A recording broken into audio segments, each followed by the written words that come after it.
प्रेम से बोलिए शंकर भगवान की जय। हर हर महादेव। देवों का देव महादेव जी के चरण में प्रणाम करती हूँ, मेरा प्रणाम स्वीकार हो। माता गौरी पार्वती के चरण में प्रणाम करती हूँ, मेरा प्रणाम स्वीकार हो। गणपति ललनवा के चरण में प्रणाम करती हूँ, मेरा प्रणाम स्वीकार हो। सब देवी देवताओं के चरण में प्रणाम करती हूँ, मेरा प्रणाम स्वीकार हो। माता और पिताजी के चरण में प्रणाम करती हूँ, मेरा प्रणाम स्वीकार हो। गुरु भाई बहना, मैं एक कथा सुनाने जा रही हूँ। इस कथा को पूरा सुनिए और रहस्य जानिए। आदि नहीं, आदि सुनने में शिव गुरु का अपमान होती है, पूरा सुनने में भगवान दया करते हैं, कृपा करते हैं, पुत्रों की रक्षा करते हैं, घर में धन की वृद्धि होती है। इसलिए कथा को पूरा सुनिए और रहस्य जानिए। हर हर महादेव, घर घर महादेव। गुरु भाई बहना, एक राज्य में एक राजा थे और एक रानी। राजा अपने रानी से बड़ी प्रेम करते थे। धीरे धीरे समय व्यतीत हो रहा था, दोनों जोड़ी बड़े खुश रहते थे। धीरे धीरे समय बीतते बीतते रानी गर्भवती रह गई। जब रानी गर्भवती रह गई तो एक दिन उसका 9वां महीना बीत रहा था। 9वां महीना बीत रहा था। एक दिन अपने पति के पास बैठकर अपने पति से कहती है कि हे स्वामीनाथ, हम आपसे एक प्रश्न पूछना चाहते हैं, क्या आप मेरे बात मानेंगे?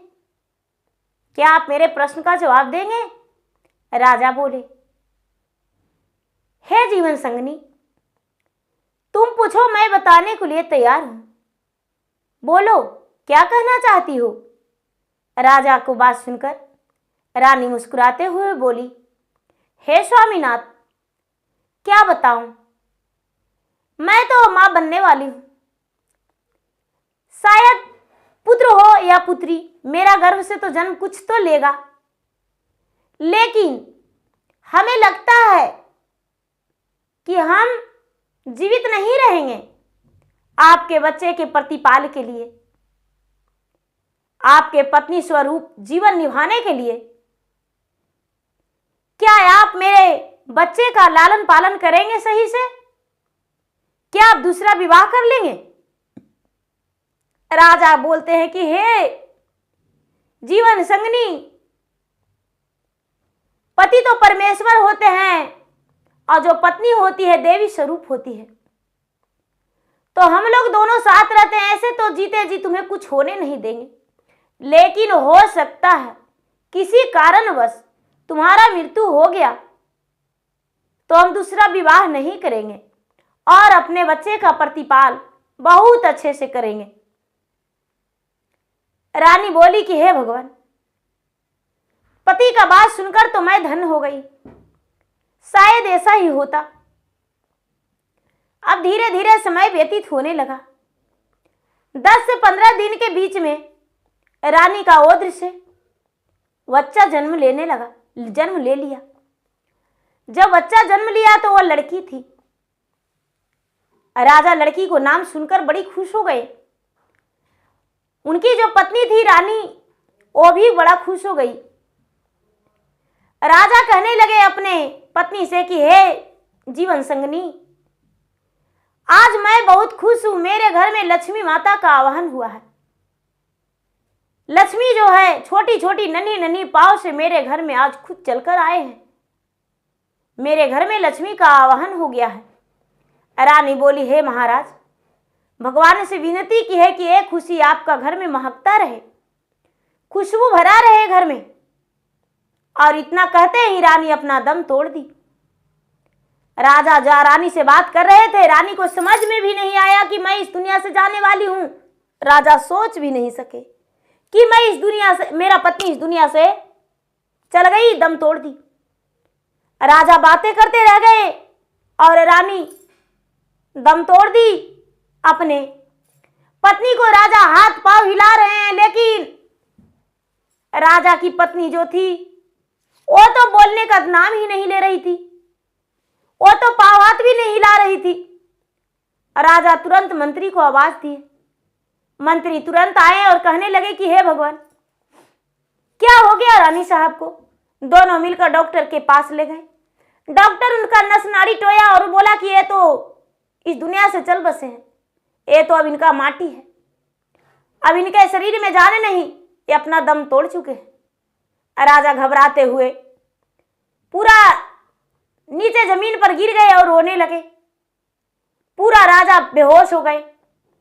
सभी लोग राजा को धैर्य दिलाते हुए कहने लगे, राजा साहब आप अपना शरीर को देखिए, बच्चे को देखिए, एक बच्चा है।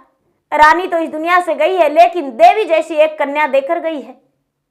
जब भी आपको पत्नी का याद आएगा तो अपने पुत्री को गोद में ले लीजिएगा, आपका याद भूल जाएगा। राजा हिम्मत बंधाते हुए अपने पत्नी का चंदन की लकड़ियां कटवाकर और उनका अग्नि संस्कार कर दिए। जो रानी थी दुनिया से चल बसी, अब राजा बच्चे के साथ रहने लगे। धीरे धीरे धीरे धीरे समय व्यतीत हो रहा था। वो बच्ची बड़ी होने लगी। 4 महीना, 6 महीना, 1 साल की हो गई। जब 1 साल की हो गई तो उनके मंत्री जो थे, मंत्री साहब कहने लगे कि हे राजन, समय तो इतना बीत गया, 1 साल रानी का देहांत का हो गया, इसलिए आप दूसरा विवाह कर लीजिए। राजा कहने लगे कि जान जाए जाए पर मेरा वचन नहीं जाए। मैं अपनी पत्नी से वचन दिया हूं कि दूसरा विवाह नहीं करेंगे, इसलिए हम विवाह नहीं करेंगे। मंत्री बोले कि हे राजन, जब पति पत्नी आंगन में साथ फेरे लेते हैं मंडप के बीच में, तभी पत्नी भी वचन देते हैं और पति भी। तो क्या एक ही का धर्म होता है? आपका पत्नी वचन नहीं दी थी? अग्नि का फेरा लेकर भी उन्होंने वचन दिया था कि 7 जन्म तक साथ रहेंगे, आपकी हर बात मानेंगे, आपका आज्ञा के पालन करेंगे। तो उनका आज्ञा का पालन, फेरे का वचन कहां चला गया? वो तो दम तोड़ दी। राजा को होश उड़ गया और कहने लगे कि हाँ, ये तो सत्य है। राजा तुरंत ब्याह के राजी हो गए। मंत्री साहब उनके लिए रिश्ते फैला दिए और अनेक प्रकार के रिश्ता आने लगा। अच्छी सी लड़की देखकर राजा साहब ब्याह कर लिए। राजा की नई नवेली दुल्हन आ गई, घर में रहने लगी। राजा अपनी बच्ची को अपने पत्नी के गोद में डाल दिए। लो मेरा एक नन्ही सी गुड़िया है। राजा की नई पत्नी उसे बड़ा लाड प्यार देने लगी। धीरे धीरे समय बीतते बीतते वो बच्ची 2 वर्ष की हो गई, 3 वर्ष की हो गई। अब मन में उसका घुटन होने लगा कि हे भगवान, राजा के पहली पत्नी का बच्ची है, ये मेरा नहीं, ये तो गलत है, इसका सेवा हम क्यों करेंगे, मेरा संतान नहीं। राजा से बोली, हे स्वामीनाथ, हम आपसे कुछ कहना चाहते हैं। राजा बोले, क्या? हे स्वामीनाथ, आपकी बड़ी रानी का तो एक कन्या, तो क्या मुझे नहीं लगता कि मैं भी मां बन सकूं?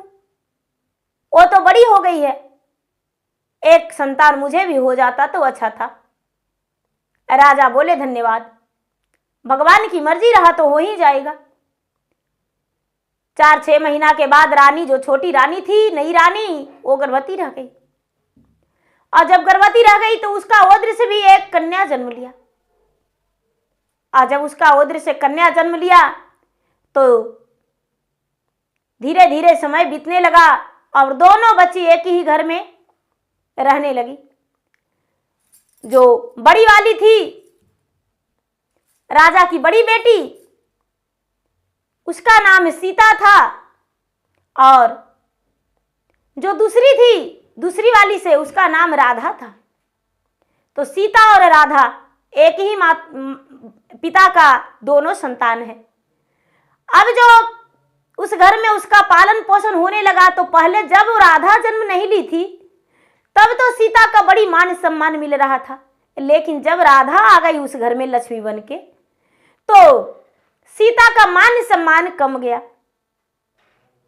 राजा साहब नहीं गोद खिलाने लगे और नहीं रानी उसे खाना खिलाने लगी।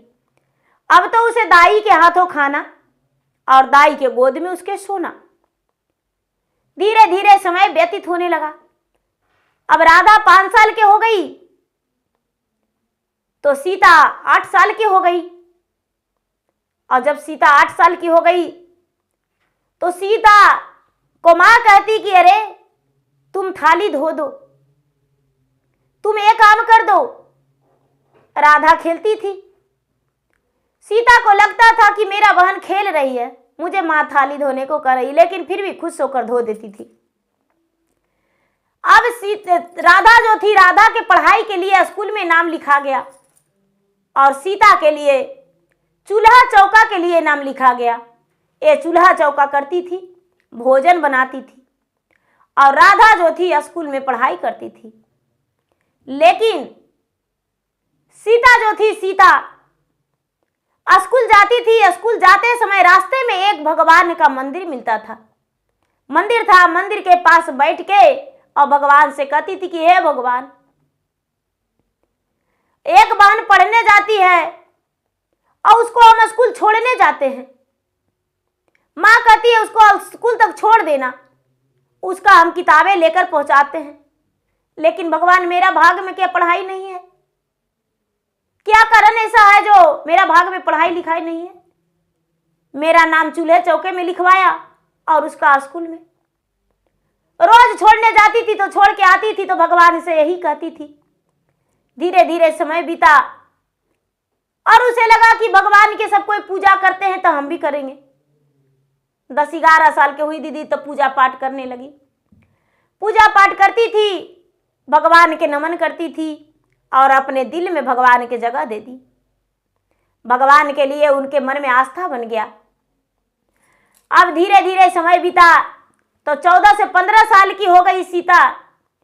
तो सब कोई कहने लगे सीता के पिता के कि राजा साहब, आपके बच्ची बड़ी हो गई, आप ब्याह कर दीजिए, आप ब्याह कर दीजिए। यदि उसे ब्याह नहीं करिएगा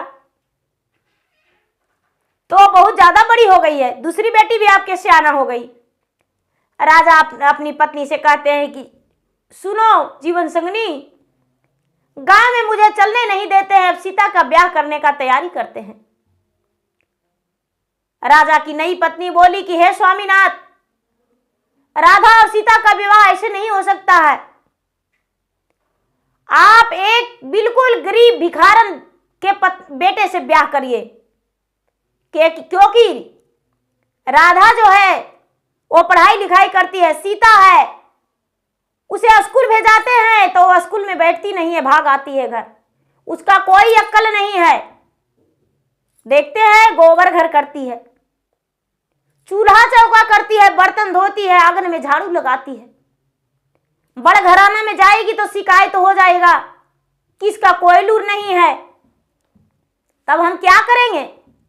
ये बात सुनकर राजा कहने लगे, हाँ ये तो सच है, ससुराल जाएगी तो इसे गोबर घर करना पसंद रहेगा, आंगन में झाड़ू लगाना, चूल्हा चौका करना, तो इसीलिए इसको हम उसी तरह से ब्याह करेंगे। राजा खुद से निकल गए रिश्ता करने उसके ढूंढने के लिए। चलते चलते चलते चलते कई गांव ढूंढे, लेकिन उनका रिश्ता के लिए कहीं लड़का समझ में नहीं आया। गांव के एकदम अलग में एक बुढ़िया थी, उसका एक झोपड़ी था। झोपड़ी में बुढ़िया रहती थी, मेहनत मजदूरी करके लाती थी तब खाती थी। उसका एक ही बेटा था।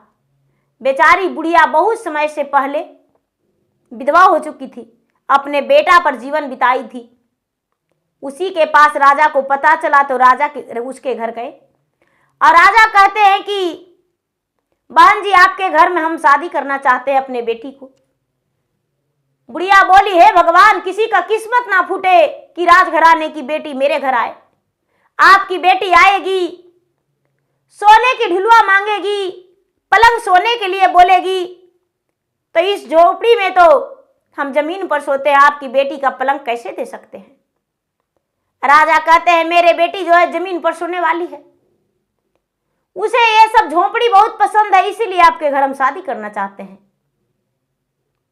राजा के रिश्ता को सुनकर बुढ़िया हाँ कर दी और राजा साहब बुढ़िया के बेटे से उसका शादी कर दिए। बुढ़िया के बेटा जो थी एक नंबर के भगवान के भक्त थी, एक नंबर के भगवान के भक्त थी, बिना पूजा पाठ किए एक दिन नहीं रहता था। उसका नाम भोला रख दिए। उसका नाम बुढ़िया जो थी, बुढ़िया भोला रखी थी। भोला रखी थी दीदी। अब शादी हो गया, दोनों पति पत्नी उसी झोपड़ी में रहने लगे।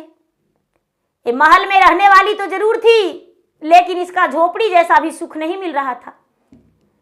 दोनों जीवन बिताने लगे। जो भोला था कमा कर लाता था, किसी तरह से भी अपने पत्नी को देता था, और पत्नी जो थी शिव मंदिर जाया करती थी, घर के रसोई बनाया करती थी, अपने पति के साथ खुश थी। दूसरा बेटी राजा साहब की राधा जो थी, राधा भी बड़ी हो गई और उसका ब्याह के लिए लोग कहने लगे। जब ब्याह के लिए कहने लगे तो राधा के पिता रिश्ता खोजने लगे। खोजते खोजते उसी गांव में राजघराना जो राजा थे, उनके घर में राजा का बेटा था। उस घर में अपने दूसरी बेटी का विवाह पक्की कर दिए और दूसरा बेटी का विवाह उसको घर में कर दिए। जो राधा थी, राधा राजघराने की बहू बनी, और जो सीता थी, सीता एक भिखारन की बहू बनी। दोनों एक ही गांव में रहने लगी। दीदी धीरे धीरे समय बीता। ये भक्ति से अपना पीछे नहीं हटती थी। बिना सीता जो थी, सीता पूजा करके ऐसे नहीं रहती थी। एक दिन की बात है कि 3 दिन उसके घर में चूल्हा नहीं जला था। भोला का तबीयत खराब हो गया था ज्यादा। कुछ पैसे जो था सब बीमारी में लग गया था। भोला काम करने से असमर्थ था, और जो बूढ़ी माता थी उसका देहांत भी हो चुका था।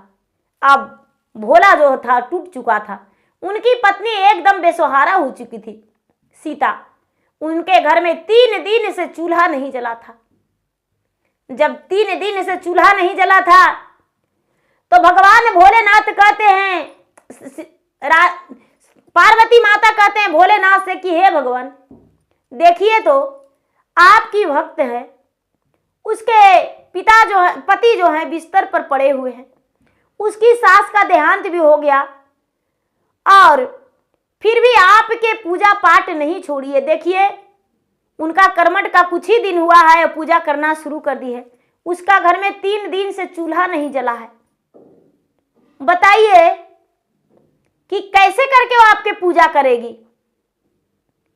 ए दीदी, जब शंकर भगवान ऐसा सुने तो कहते हैं कि अरे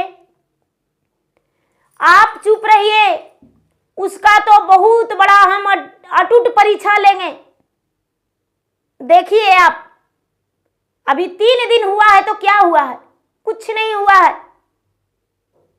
चुपचाप रहिए आप, मेरा भक्त है। यदि परीक्षा देने में सफल हो जाएगा तो उसे विजय प्राप्ति मिल जाएगा। दीदी अब सीता जो है बड़ा छटपट थी। लग रहा था कि हे भगवान क्या करें। बड़ा व्याकुल थी। उसका पति भी बीमार थे, भूखी भी थी, उसके घर चूल्हा नहीं जल रहा था। कई लोग के घर गई कि मुझे पैसा दे दीजिए, लेकिन किसी के यहाँ पैसा नहीं मिला। तड़प तड़प के उसके भूख जो था रह रहा था, खाली जल पी के रह रही थी। अब सोचती है कि क्या करूं, इसी गांव में मेरा बहन है, एक दिन बहन के घर जाएंगे और उससे कुछ हम भोजन मांगेंगे। ए दीदी, भूखी प्यासी सीता अपने बहन राधा के घर गई और बोली कि बहन कैसे आई हो? राधा बोली कैसे आई हो? कहती है कि बहन मेरे घर कोई भोजन नहीं है, इसलिए तुम्हारे घर कुछ हम पैसा लेने के लिए आए हैं। राधा एक झाड़ू उठा ली और झाड़ू से उठा के सीता को मार झाड़ू घर से निकाल दी। अरे हत्यारन कही कि तुम राक्षिनी हो। मेरा माँ ने बताया कि जन्म लेते तू अपने माता के खा गई हो और मेरे घर मुझे खाने आई हो। अच्छा भला खासा परिवार मेरा भरा पूरा है, उस परिवार में तू जहल घोलने आई हो। जा जा मेरे घर से चली जा। ए दीदी, सीता जो बेचारी थी अपने बहन के कहते हैं कि विपतल के कोई नहीं हाई, तो सब तल के सब कोई हो राम। विपता में नाही है नहीं हरवा, तो सपतल में भाई बाबूजी हो राम। कहते हैं कि विपत में कोई नहीं, सब तल में सब कोई है। दीदी रोते बेचारी निकल गई, और रोते निकल गई तो सोचती है कि अब क्या करें, अब हमें कुछ समझ में नहीं आ रहा है। चलते चलते रास्ता में उसे लगा कि खेत में साग है, तोड़ के हम घर जाके बना लेंगे और बना के अपना पति को खिला देंगे, थोड़ा सा हम भी खा के पानी पी लेंगे। ए दीदी साग तोड़ के और घर ले गई गेंधारी के साग। किसी का खेत में उसे समझ में आया और तोड़ ली, और तोड़ के घर ले गई और चूल्हा जला के और गेंधारी के साग बना ली। और जब गेंधारी के साग बना ली दीदी, तो शंकर भगवान कहते हैं कि हाँ यही मौका है। इसके घर तो 5 दिन हो गया बिना अन्न पानी के। शंकर भगवान बूढ़ा के भेष में उसके दरवाजा पर चल गए और कहते हैं कि अरे बेटी कुछ भोजन कराओ, पुत्री कुछ भोजन कराओ, हमारा प्राण चला जा रहा है।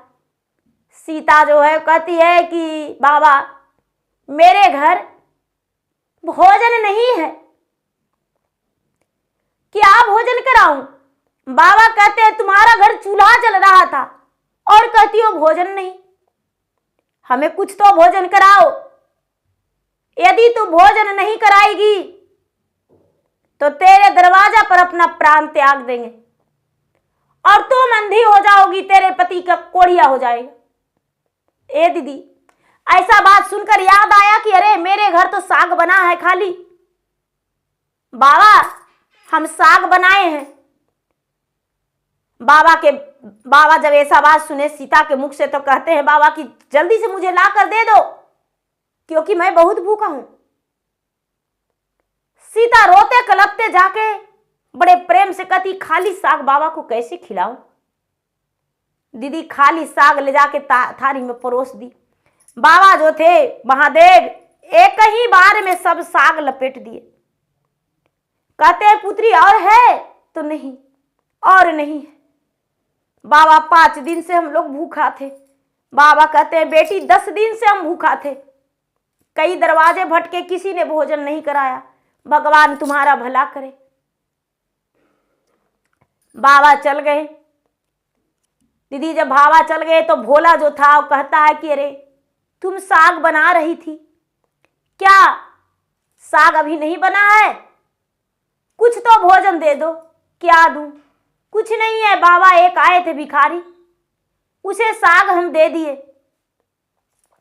भोजन करके वो चले गए। कहते हैं कि ठीक है कोई बात नहीं, भगवान का भी एक जांचना होता है, शायद भगवान मेरे परीक्षा ले रहे हैं, चलो ठीक है। जो भोला था दरवाजा पर बाहर आया, कहता है अपने पत्नी से कि अरे मेरा शरीर में थोड़ा सा ताकत महसूस हो रहा है, अच्छा लग रहा है, क्या हम किसी के घर जाएं काम करने? सीता कहती है नहीं स्वामीनाथ, आप मत जाइए, हम कुछ न कुछ करके आज भोजन जरूर बनाएंगे। सीता के पति भोला जो थे, भोला चुपचाप बैठ गए और सीता एक रस्सी लेकर जंगल की ओर चल दी। थोड़ी सी लकड़ी तोड़कर बाजार में जाकर बेचकर थोड़ा सा अन्न लाकर भोजन बनाकर अपने पति को भी दी और खुद को खाई। एक परीक्षा में तो पास हो गई, भगवान उसके सफलता का विजय देवे करेंगे। जब पास हो गई उसके 1-2-4 दिन बिता तो भोला का तबीयत ठीक हो गया। भोला कहने लगा कि अरे अब हम जाते हैं काम करने। ए दीदी उसके पिता विवाह करके उसका दरवाजा पर दोबारा नहीं गए थे। भोला जो था, भोला निकल दिया काम करने के लिए, काम करने के लिए निकल दिया। चलते चलते चलते चलते चलते एक राजघराने में उसको काम मिल गया दरवानी का। और दरवानी का काम तो बड़ा ही अच्छा से पहरेदारी निभाया, इतना बढ़िया से वफादारी किया, नौकर बना राजा के कि राजा साहब उस पर खुश होके और बोले कि जो तू मांगोगे वो देंगे। भोला बोला महाराज हे राजन, मुझे कुछ नहीं चाहिए, जो मेरा मजदूरी होता है वही दे दीजिए। ए दीदी मजदूरी उसको देकर भोला के सट पैट के कपड़ा दिए और उनकी पत्नी के लिए एक सड़िया दे दिए और थोड़ा सा चावल, थोड़ा सा गेहूं उसको दे दिए कि जाओ घर में अपना इससे अच्छा से समय व्यतीत करना। भोला अपना मोटरी ले लिया माथा पर, महीना दिन के बाद आ रहा था, 15 दिन के बाद आ रहा था, और मोटरी ले लिया। अब बेचारी सीता अपने घर में लकड़ी बेच बेच के परवरिश कर रही है, लकड़ी बेच बेच के परवरिश कर रही है।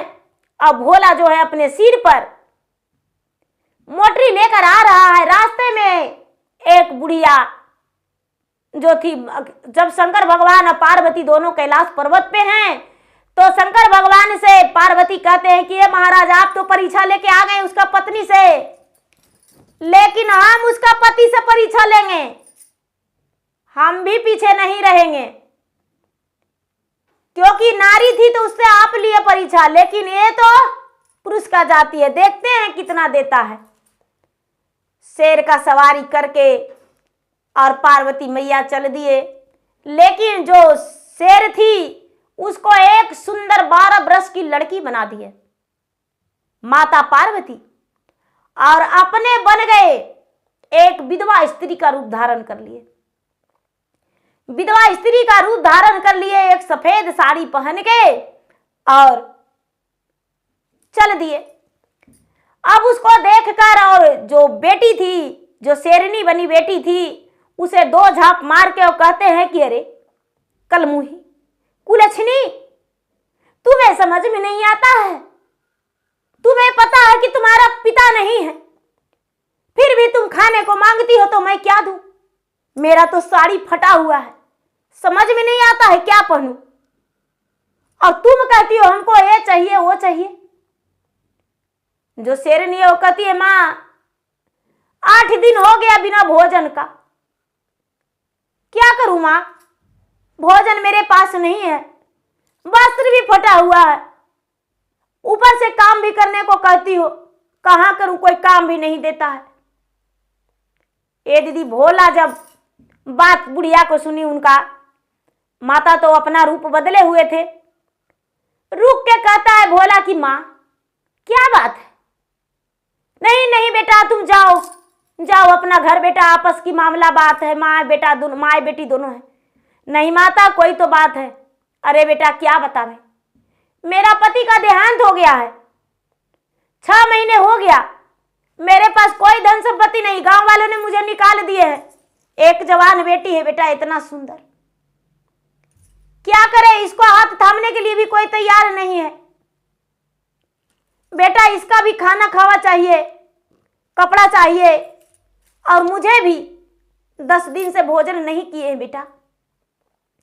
ये बात सुनकर दीदी भोला कहता है कि माता रास्ते में मुझे खाने के लिए मालकिन ने 4 रोटी दिए हैं, आप 2-2 रोटी खा लीजिए, और उसके बाद कुछ पैसे दिए हैं मालकिन हमको, मालिक जिनके घर हम काम करते हैं कुछ पैसे दिए हैं, वो पैसा आप ले लीजिए, और बाकी एक मेरे पत्नी के लिए सुंदर सा साड़ी दिए हैं रानी साहब, वो साड़ी आप ले लीजिए, मेरे लिए कपड़ा है जो इसका सिलवा दीजिएगा, और कुछ चावल है कुछ गेहूं है ये भी रख लीजिए।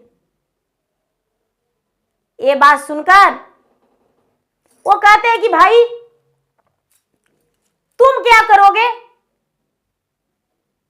वो कहते तुम क्या करोगे। भोला बोला क्या बताऊं, क्या बताऊं, हम घर जाके अपना संभाल लेंगे, मेरा पत्नी प्रतिदिन लकड़ी बेचती है, और लकड़ी बेचती है तो वो भोजन के वो प्रबंध कर लेती है, इसीलिए हम अपना व्यवस्था कर लेंगे। सब कुछ दे के उसके बाद चलने लगा तो याद आया कि अरे सब कुछ दे दिए हैं, लेकिन दोबारा जरूरत पड़ेगा तो इनसे कैसे मिलेंगे। पूछता है कि माँ जी आपका नाम क्या है, तो कहते हैं कि मेरा नाम तो पार्वती है, तो आपका पति का नाम, तो मेरा पति का नाम शंकर है, और ये मैया का नाम क्या है, तो इसका नाम शेरनी है। अब शेरनी शंकर पार्वती करते वो घर चल दिया। उसके पास जो भी था लेकर पार्वती माता चल दिए कैलाश पर्वत पे। सब कुछ लेकर पार्वती माता कैलाश पर्वत पे लेकर चल दिए। पार्वती माता अपने भोलेनाथ से कहते हैं कि महाराज, ये भक्त बहुत अच्छा है, ये भक्त के दिल में कोई खोट नहीं है। उसके पास कुछ नहीं था, जो मजदूरी मिला था 15 दिन का सब मुझे दे दिया, इसीलिए इसे देना चाहिए। कहने लगी ठीक है देवी, जब आप कहते हैं तो इसको तो इतना देंगे कि इसको रखल पार नहीं लगेगा। देखिए आप, ए दीदी, जब भोला घर गया तो उनकी पत्नी रोटी बना रही थी और याद कर रही थी कि हे भगवान, 15 से 20 दिन मेरा पति का गए हुए हो गया, बीमार थे और उसके बाद थोड़ा सा तबीयत उनका सुधार आया और चले गए। पता नहीं कैसा है, क्या खाते हैं, क्या पीते हैं, कैसे रहते हैं। भोला दरवाजे पर खड़ी हुआ, पत्नी को बात सुनकर कहता है कि आ गया हूं मैं। सीता सुनकर बड़ी खुश हो गई, अपना पति को पांव छूकर कहती है कि स्वामी आप आ गए? तो हाँ, हम आ गए।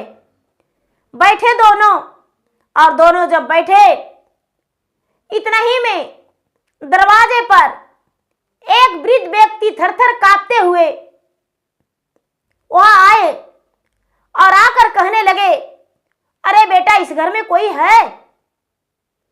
भोला बोला, हाँ बाबा हैं। अरे बेटा, मेरा तबीयत ठीक नहीं है, क्या तू इस घर में मुझे रात भर जगह दोगे? भोला बोला, हाँ हाँ बाबा, क्यों नहीं। बाबा को बिठाए। बाबा के पास एक बड़ा सा थैली था।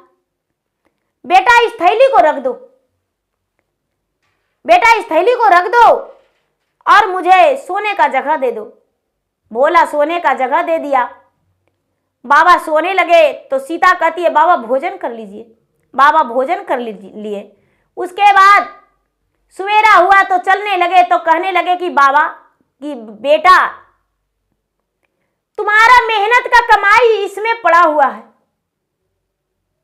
लो। भोला और सीता दोनों कहते हैं, बाबा मेरा मेहनत का क्या कमाई है? कहने लगे, खुद ही समझ जाओगे, लो तुम्हारा मेहनत का कमाई इसमें भरा है। पति पत्नी उस झोला को ले लिया। बाबा अदृश्य हो गए, यानी अंतर ध्यान हो गए, छपित हो गए। अब भोला सोचता है कि अरे अरे अरे, मेरा मेहनत का क्या कमाई था भाई। बाबा किधर चले गए, खोजने लगे। पति पत्नी कहते हैं कि स्वयं महादेव थे। झोला खोल के देखता है दीदी, तो सोने का सिक्का भरा हुआ है, हीरा मोती से भरा हुआ है। अब दोनों पति पत्नी का खुशी का ठिकाना नहीं था। दोनों पति पत्नी बड़ी खुश हो गए। अब तो दोनों बड़ी जल्दी अपना घर बनाने का तैयारी कर लिए। दोनों अपना घर बनाए, दोनों मिलकर घर बना के एक महादेव का मंदिर बनाए और महादेव का मंदिर बना के और उसके बाद घर के गिरी प्रवेश में सबको न्योता दिया, अपना बहन के भी दी। बहन को पता चला कि मेरा बहन बड़ी धनवान हो गई है। उसके घर गरीबी आ गया था, उसका मायका में गरीबी आ गया था, उसका बहन के घर गरीबी आ गया था। उसके बहन और उसके परिवार जब गए तो देखते हैं, इसका तो महल के सामने मैं कुछ नहीं हूं। जो राधा थी, राधा पूछती है सीता से कि बहन तुम्हारे पास ये सब धन कैसे हुआ? तो सीता कहती है कि हम बहिनी जलम तेरा के सीनिया से शिवा गुरु देहलन हमरा, धन मागे बहिनी से शिवा गुरु देलन हमरा, धन मागे बहिनी कोरे बढ़निया गे बहिन, मरला तू हमारा से शिवा गुरु के लगल भारी, छोटवा गे बहिनी से गौरी माई के लगल भारी, छोटवा गे बहिनी से ओही देलन हमरा सवा, धन मागे बहिनी। गुरु भाई बहन जो है, सीता अपने बहन के साथ अपना दुख सब कह रही है कि तूने मेरे साथ ऐसा किया, ऐसे बोली। मेरे माँ एक गरीब निर्धन के साथ विवाह कर दी थी, इसीलिए भगवान भोलेनाथ मुझे सब कुछ दिए। मेरे पति जो थे परमेश्वर थे, मैं उनका साथ नहीं छोड़ा, हाथ नहीं छोड़ा, भगवान का भक्ति नहीं छोड़ा, इसीलिए भगवान धीरे धीरे मुझे सब कुछ दे दिए, दुख का दूर किए और सुख को मेरे पास ला दिए। वो कहती है बहन तू मुझे भी बता दो, हम भी वही करेंगे जो करती हो। सीता कहती है बहन तू तो धन के अंदर थी, तुम्हारा सोने का ढिलुआ लगा हुआ था, तो तू क्या करेगी गुरु का ज्ञान लेकर। कहती है नहीं बहन हम गुरु का ज्ञान लेंगे। नहीं बहन हम गुरु का ज्ञान नहीं देंगे। बड़ी गिड़गिड़ाई दीदी। तो बोली कि देखो बहन शिव गुरु का ज्ञान यही है, इस पहला सूत्र में दया मांगना, दूसरा में चर्चा करना, तीसरा में 108 बार नमः शिवाय जाप करना, और जब ऐसा करेगी तो भगवान तुम्हें खुश रखेंगे। दीदी जब भी राधा बैठती थी भगवान के जाप चर्चा करने के लिए तो कहती थी कि हे भगवान हम दया तो मांग रहे हैं लेकिन दया आप देते नहीं है, हमको धन धीरे धीरे सब खत्म हो जा रहा है। हे भगवान चर्चा भी बढ़ाते हैं लेकिन आप हमको कुछ नहीं देते हैं, इसलिए भगवान हमको इतना बना, हमको बहन से 4 गुना ज्यादा धन होना चाहिए। जितने ऐसे कहती थी उतने गरीब होती थी। धीरे धीरे धीरे धीरे सीता के जगह पर राधा आ गई, सीता के जगह पर राधा की मां आ गई और सीता जो थी धनवान हो गई। अब दोनों माए बेटी इसके पास आने लगे और इससे पूछने लगे, कहती है हम कुछ नहीं जानते, भगवान के शरण में जाओ और भगवान सब दुख विरान करते हैं। उन लोग भी भगवान के शरण में जाने लगे लेकिन मन में कपट भर के। सीता जैसा सुख नहीं मिला और सीता जैसा दुख मिला। तो गुरु भाई बहना मेरा वीडियो अच्छा लगे तो मेरा वीडियो को लाइक करें, शेयर करें, चैनल पर दिन आए तो चैनल का सब्सक्राइब करें, बेल आइकन घंटी को दबाएं जो कि मेरा वीडियो का नोटिफिकेशन सबसे पहले आपके पास जाए, आप मेरा वीडियो सुन सके। कमेंट बॉक्स में हर हर महादेव जय शिव गुरु जरूर लिखे। धन्यवाद। हर हर महादेव, घर घर महादेव। प्रेम से बोलिए शंकर भगवान की जय।